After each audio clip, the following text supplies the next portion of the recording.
वन्देऽहं श्रीगुरुं श्रीयुतपदकमलं श्रीगुरून् वैष्णवांश्च श्रीरूपं साग्रजातं सहगण रघुनाथान्वितं तं सजीवं साद्वैतं सावधूतं परिजनसहितं कृष्णचैतन्यदेवं श्रीराधाकृष्णपादान् सहगण ललिता श्रीविशाखान्वितंश्च उमज्ञानतिमिरान्धस्य ज्ञानाञ्जनशलाकया चक्षुरुन्मीलितं येन तस्मै श्रीगुरवे नमः। वाञ्छाकल्पतरुभ्यश्च कृपासिन्धुएव च पतितारं पावनेभ्यो वैष्णवेभ्यो नमो नमः। ओम नित्यानंद नमस्तुभ्यं प्रेमानंद परायणे कलुकल्मषनाशय जहन्मपतये नमः। श्री कृष्ण चैतन्य प्रभु नित्यानंद श्री अद्वैत गदाधर शिवासादि गौर भक्तवृंद। हे कृष्ण करुणा सिंधु दीनबंधु जगतपते गोपेश गोपिका कांत राधा कांत नमस्तुते। तप्त कांच गौरांगी राधे वृंदावनेश्वरी वृषभानुसुते देवी प्रणमामि हरिप्रिये। हरे कृष्णा कृष्णा कृष्णा हरे हरे, हरे राम राम राम हरे हरे। निताय गौर हरि बोल। हरे कृष्णा कृष्णा कृष्णा हरे हरे, हरे राम राम राम हरे हरे। राधा कृष्णा के चरणों में मेरा कोटि कोटि प्रणाम। गुरुदेव के चरणों में मेरा कोटि कोटि प्रणाम। आप सभी को मेरा दंडवत प्रणाम। आप सभी मुझे कृपा करें। मैं आप लोगों की दासी सुष्मिता।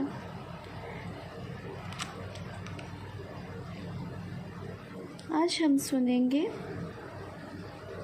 नंद आदि के लक्षण, गोपी युद्ध का परिचय, श्रुति आदि के गोपी भाव की प्राप्ति में कारणभूत पूर्व प्राप्त वरदानों का विवरण। ठीक है, क्या क्या सुनेंगे आज? नंद आदि के लक्षण, गोपी युद्ध का परिचय, श्रुति आदि के गोपी भाव की प्राप्ति में कारणभूत पूर्व प्राप्त वरदानों का विवरण। भगवान कहते हैं, ब्रह्मन शुभल और श्रीदामा नाम के मेरे सखा नंद तथा उपनंद के घर पर जन्म धारण करेंगे। इसी प्रकार और भी मेरे सखा हैं जिनके नाम स्तोत्र कृष्ण, अर्जुन एवं अंशु आदि है। वे सभी 9 नंदों के यहाँ प्रकट होंगे। व्रजमंडल में जो 6 वृषभानु हैं, उनके गृह में विशाल ऋषभ, तेजस्वी देवप्रस्थ और वरुथप नाम के मेरे सखा अवतीर्ण होंगे। तब उनसे ब्रह्मा जी पूछते हैं, देवेश्वर किसे नंद कहा जाता है और किसे उपनंद, तथा वृषभानु के क्या लक्षण हैं? तब भगवान उन्हें कहते हैं, जो गौशाला में सदा गौ का पालन करते रहते हैं एवं गौ सेवा ही जिनकी जीविका है, उन्हें मैंने गोपाल संज्ञा दी है। अब तुम उनके लक्षण सुनो। गोपालों के साथ 9 लाख गायों के स्वामी को नंद कहा जाता है। 5 लाख गौ का स्वामी उपनंद पद को प्राप्त करता है। वृषभानु नाम उसका पड़ता है जिसके अधिकार में 10 लाख गौएं रहती हैं। ऐसे ही जिसके यहाँ 1 करोड़ गौ की रक्षा होती है, वह नंदराज कहलाता है। 50 लाख गौएं के अध्यक्ष की वृषभानु वर संज्ञा है।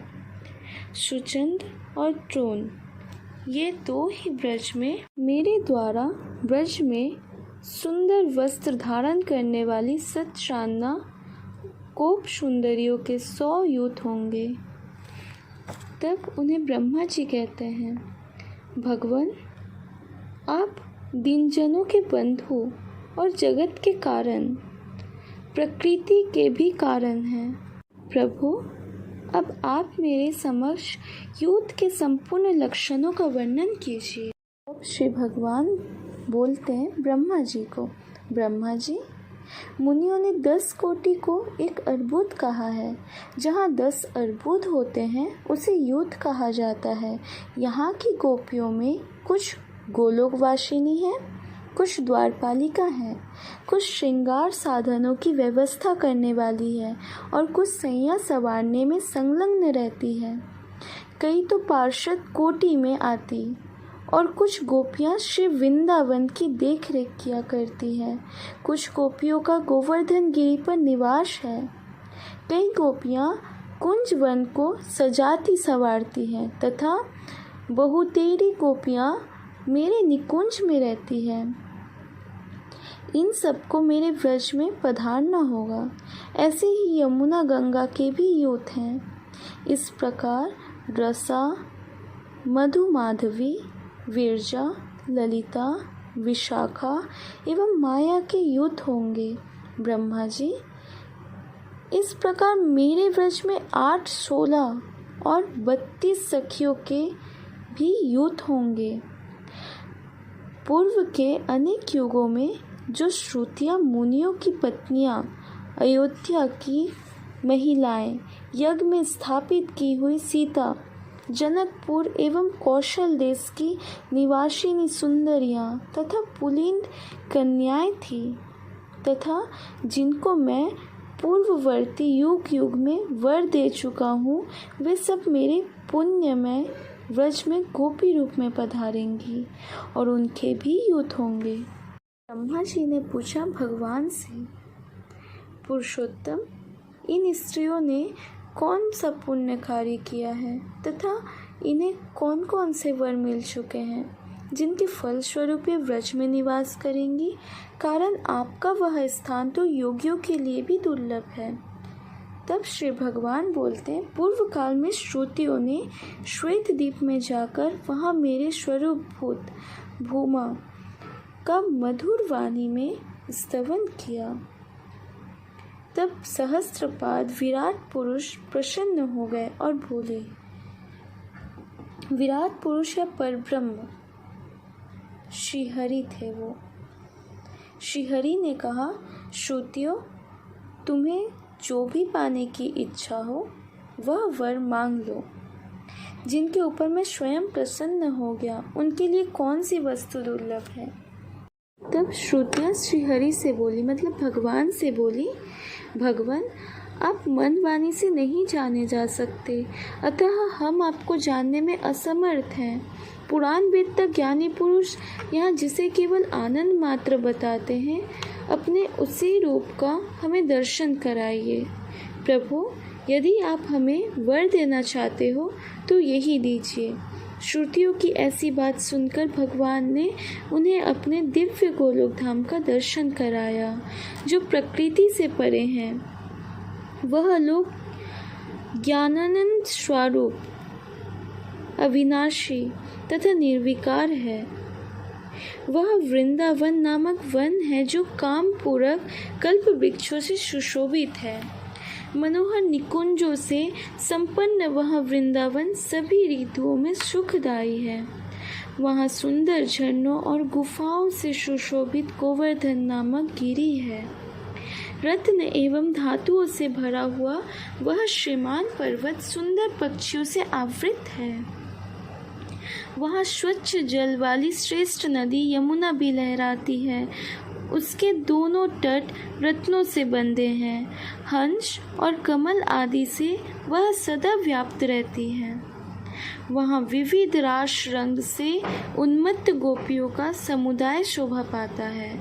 उसी गोपी समुदाय के मध्य भाग में किशोर वैसे सुशोभित भगवान श्री कृष्ण विराजते हैं। उन श्रुतियों को इस प्रकार अपना लोक दिखाकर भगवान बोले, कहो तुम्हारे लिए अब क्या करूं? तुमने मेरा यह लोक तो देख ही लिया, इससे उत्तम दूसरा कोई वर नहीं है। श्रुतियाँ कहती हैं, प्रभु, आपके करोड़ों कामदेवों के समान मनोहर श्री विग्रहों को देखकर हम में कामिनी भाव आ गया है और हमें आपसे मिलने की उत्कट इच्छा हो रही है।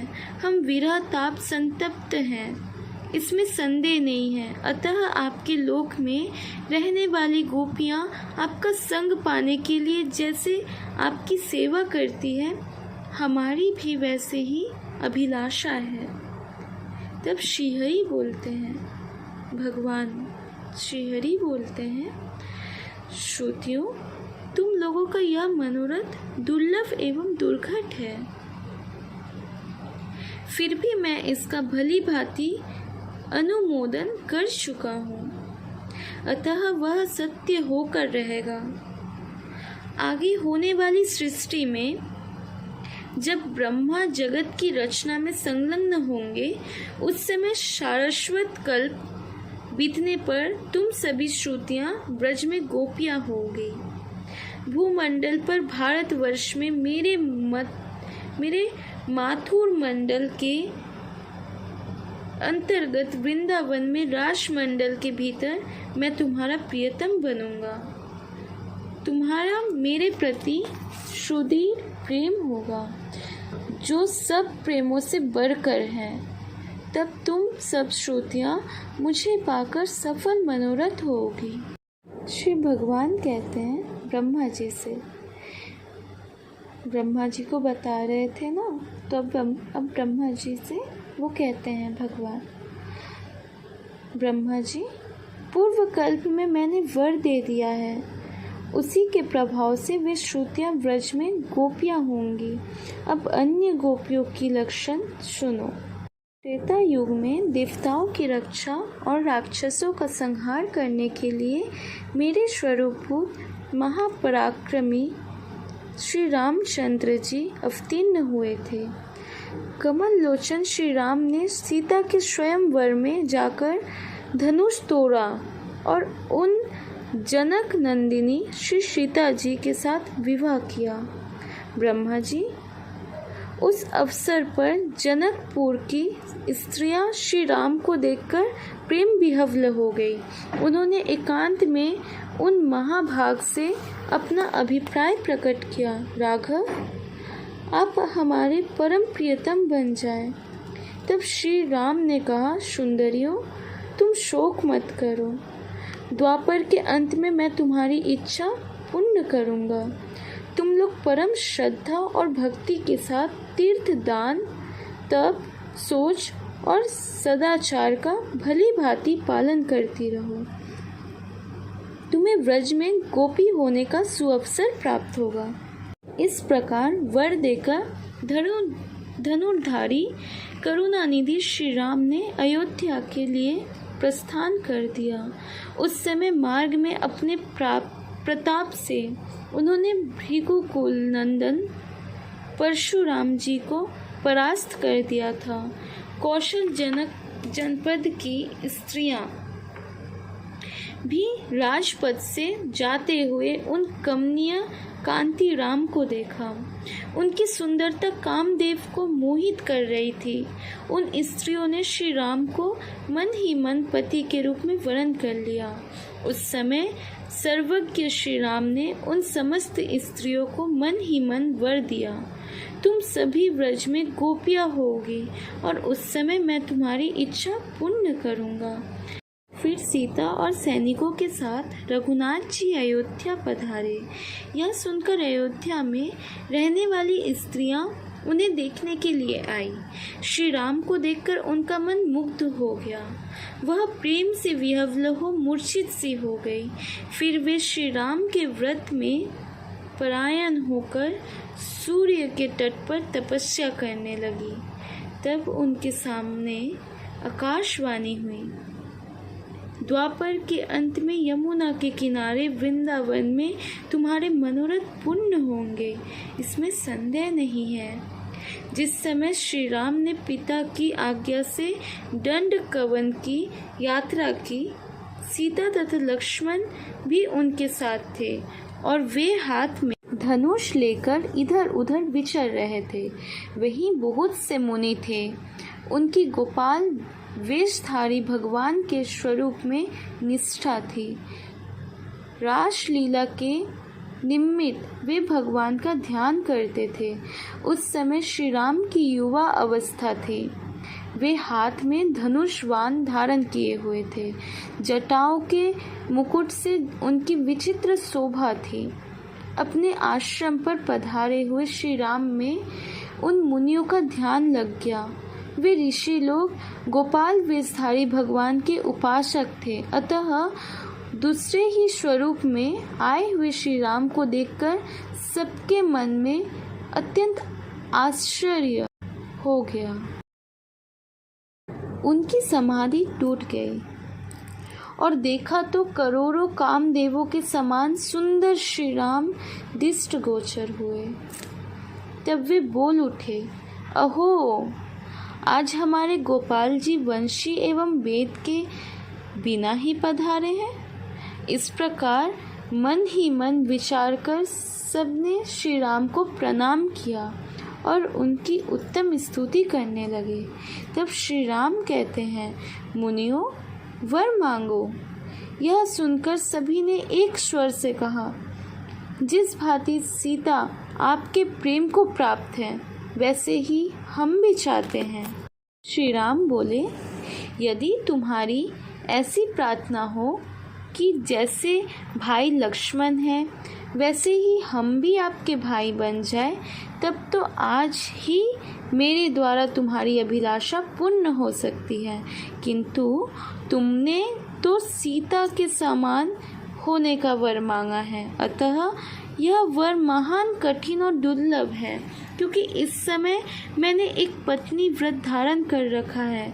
मैं मर्यादा की रक्षा में तत्पर रहकर मर्यादा पुरुषोत्तम भी कहलाता हूँ। अतएव तुम्हें मेरे वर का आदर करके द्वापर के अंत में जन्म धारण करना होगा और वहीं मैं तुम्हारे इस उत्तम मनोरथ को पूर्ण करूँगा। इस प्रकार वर देकर श्री राम स्वयं पंचवटी पधारे।